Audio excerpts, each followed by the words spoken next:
ان الذین توفاہم الملائکۃ، بے شک وہ لوگ فوت کرتے ہیں ان کو فرشتے. کیا روٹ ہے توفا کا؟ واو فے یہ وفا، پورا پورا لے لینا، فوت کر دینا. بے شک وہ لوگ، اننا جو ہے نا یہ تاکید کے لیے آیا ہے. بے شک وہ لوگ، یقیناً وہ لوگ کہ ان کو فرشتے فوت کرتے ہیں. ملائکہ کس کی جمع ہے؟ ملک کی. ملک کا روٹ کیا ہے؟ حمزہ لام کاف، الک. الک جو ہے الوکا سے ہے. الوکا کہتے ہیں رسالت کو، پیغام لانا. جیسے آتا ہے نا من الملائکۃ رسلا، اور فرشتوں میں سے کچھ پیغام لانے والے ہیں. ملائکہ کس چیز سے بنے؟ کس چیز سے پیدا ہوں؟ نور سے. ان کے جسم کیسے ہیں؟ لطیف. لطیف اجسام ہے. لطیف کا کیا مطلب ہے؟ یعنی مادی نہیں. ایک ہوتا ہے مادی، جیسے ہمارا جسم کیا ہے؟ مادی ہے. اور روح کیا ہے؟ لطیف چیز. تو ان کے جسم لطیف ہیں، اور ملائکہ عالم الغیب سے تعلق رکھتے ہیں. ہم ان کے بارے میں صرف اتنا جانتے ہیں جتنا اللہ نے ہمیں بتا دیا. اس سے آگے بڑھ کر ان کے بارے میں کوئی تصور قائم کرنا درست نہیں. مثلا کیا تصور قائم کرنا کہ وہ بیٹیاں ہیں یا بیٹے ہیں یا مذکر ہیں یا مؤنث ہیں؟ جتنا بتا دیا گیا بس اتنا ہی ہمارے لیے کافی ہے. لیکن اتنا ہمیں پتہ چلتا ہے کہ ملائکہ باتیں بھی کرتے ہیں، اور ملائکہ دعائیں بھی کرتے ہیں، اور استغفار بھی کرتے ہیں، اور سجدے بھی کرتے ہیں، اور رکوع بھی کرتے ہیں. ان کے کچھ افعال جو ہیں وہ ہمیں بتائے گئے ہیں قرآن و سنت میں. اسی طرح فرشتوں کے کاموں میں سے ایک کام انسانوں کی روح قبض کرنا ہے. اصل میں بتانا آپ کو یہ مقصود تھا کہ فرشتوں کے جو کام ہیں مختلف، ان میں سے ایک کام کیا ہے؟ انسانوں کی جان نکالنا. تو بے شک وہ لوگ، فرشتے ان کی جان نکالتے ہیں، ان کی روح قبض کرتے ہیں. اور وہ انسان اس حال میں ہوتے ہیں کہ ظالمی انفسہم، اپنی جان پہ ظلم کرنے والے. ظالمی اصل میں ظالمین تھا. تو ظالمین کا سنگولر کیا ہے؟ اور ظالم کس کے وزن پر ہے؟ فاعل. اور معنی کیا ہوگا؟ ظلم کرنے والا. فاعل کون ہوتا ہے؟ کام کرنے والا. تو ظالمی انفسہم، جو اپنے نفسوں پہ، اپنی جانوں پر ظلم کر رہے ہوتے ہیں. اپنی جان پر سب سے بڑا ظلم کیا ہے؟ ڈائٹنگ، نہ سونا، امتحان دینا، گناہ کرنا. ہم سیلف پٹی کا شکار کب ہوتے ہیں؟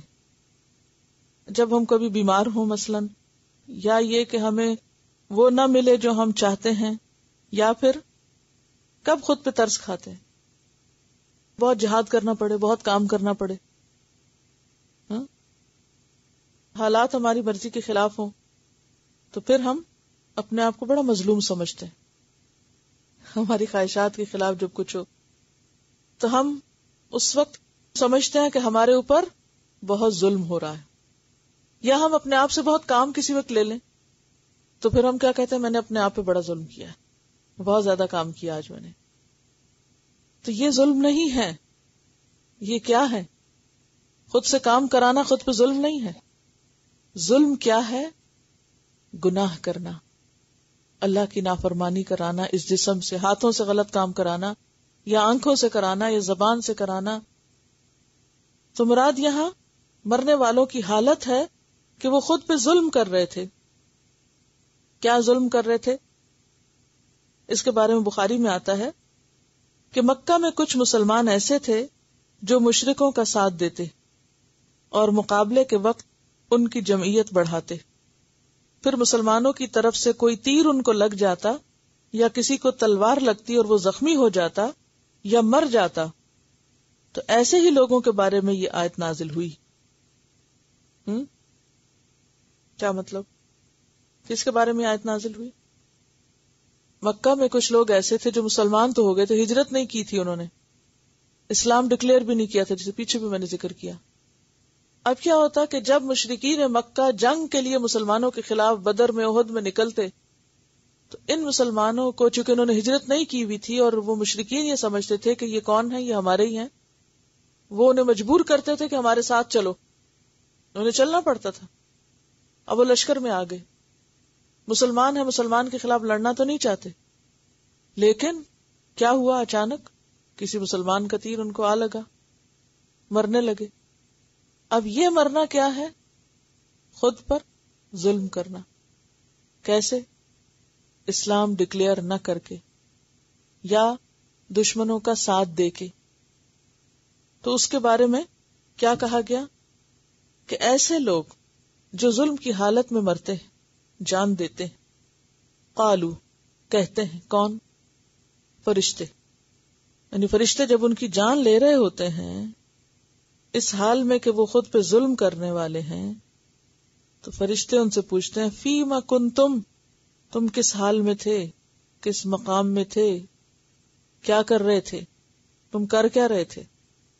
فیما یعنی علامہ، کنتم تھے تم کس پر تھے، یعنی کس حال پر تھے، کس مقام پر تھے، کس مکان میں تھے، کہاں کیا کر رہے تھے؟ قالو وہ جواب دیتے کننا ہم تھے، مستضعفین کمزور سمجھے جاتے، عاجزین فی الارض زمین میں، ہم زمین میں بڑے عاجز تھے، مجبور تھے. قالو تو وہ کہتے ہیں، کون؟ فرشتے.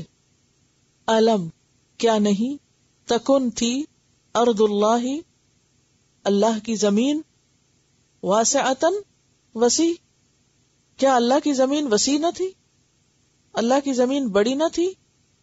فتہاجروا فیہا تو تم ہجرت کر جاتے اس میں، تم وہیں کیوں رہے، اس مقام میں، اس مکان میں، اس جگہ پر، اس حال میں کیوں رہے کہ خود پہ ظلم کرتے ہوئے زندگی گزار دی، اور اب موت تک تم اپنے آپ پہ ظلم ڈھا رہے تھے اللہ کی بات نہ مان کر. تو اب اس وقت تمہارا بلبلانا تمہیں فائدہ نہ دے گا. فاولئک مأواہم جہنم، ایسے لوگوں کا ٹھکانہ جہنم ہے. وساءت مصیرا اور بہت برا ٹھکانہ ہے. مصیر کہتے ہیں مرجع کو، لوٹنے کی جگہ کو. جیسے کہ آپ جانتے ہیں کہ مومن کے لیے کیا ضروری ہے کہ وہ دنیا میں کسی بھی جگہ پر ہو، اسے نمبر 1 مسلمان بن کے جینا چاہیے، نمبر 2 اسلام کے تقاضے پورے کرنے چاہیے، جو اس پر اللہ کا حکم ہے اس کو ادا کرنا چاہیے. اور اگر وہ کسی جگہ یہ سمجھے کہ یہاں میں صحیح مسلمان بن کے نہیں رہ سکتا تو اسے اس جگہ کو تبدیل کر لینا چاہیے. اگر کسی خاص ماحول میں انسان سمجھے کہ میں مس فٹ ہوں، میں یہاں صحیح مسلمان بن کے نہیں جی سکتا، تو اس کو اس ماحول میں تبدیلی پیدا کرنی چاہیے اور کسی ایسی جگہ کی تلاش کرنی چاہیے کہ جہاں وہ اللہ کے دین پر عمل کر سکے. لیکن کسی کے پاس بھی یہ کوئی عذر بہانہ نہیں کہ کوئی یہ کہے کہ بڑی مجبوری، ہمارا تو کوئی بس ہی نہیں چلتا، ہم تو یہاں کچھ کر ہی نہیں سکتے. تو اس وقت ان کو رعایت نہ دی جائے گی، ان کا یہ عذر اور بہانہ قبول نہ کیا جائے گا. اس آیت سے بہت سی اہم باتیں پتہ چلتی ہیں. سب سے پہلی بات تو یہ کہ انما الاعمال بخواتیمہا، اعمال کا دار و مدار ان کے خاتمے پر ہے کہ آپ کا خاتمہ کیسے ہوا. اگر کوئی شخص اچھا بھلا نیک تھا، اچھے کام کرتا تھا، پھر اچانک وہ کسی ایسے ماحول میں، کسی ایسے انسان کے ہاتھ لگ گیا جس نے اس کو بھٹکا دیا، یا کسی ایسی جگہ چلا گیا جہاں اس نے دین پر عمل کرنا چھوڑ دیا ماحول کے دباؤ سے، اب وہ اسی حال میں مر گیا، تو اس کے آخری عمل کنسیڈر کیے جائیں گے، پہلے نہیں. سمجھے؟ All is well that ends well. جس چیز کا اینڈ اچھا ہو وہ سب اچھا ہے. کہ ملک کی خاطر دین نہیں چھوڑ سکتے، دین کی خاطر ملک چھوڑ سکتے ہیں. یہ بہت عام بہانہ ہے ہم سب کا کہ جب ہم کسی بھی وجہ سے دین پہ عمل نہیں کر سکتے تو کہتے ہیں یہاں یہ ہو نہیں سکتا، یہاں یہ نہیں کر سکتے، یہ پاسبل نہیں. تو پھر یہ عذر بھی قابل قبول کوئی نہیں. مومن سے یہ عذر قابل قبول نہیں. مثلا بعض لوگ ایسی جابز میں ہوتے ہیں کہ جہاں نماز نہیں پڑھ سکتے، حالانکہ بعض مسلمان اسی قسم کی جابز میں نماز پڑھ بھی سکتے ہیں، اپنے ایمان کی مضبوطی کی وجہ سے وہ اپنے لیے جگہ بنا لیتے ہیں. اپنا حق لے لیتے ہیں. لیکن بعض لوگ جو خود ہی نہیں پڑھنا چاہتے وہ کیا کہتے ہیں؟ پڑھ ہی نہیں سکتے، سارے دن کی نمازیں اکٹھی پڑھتے ہیں. کوئی جواز نہیں ہے اس کا.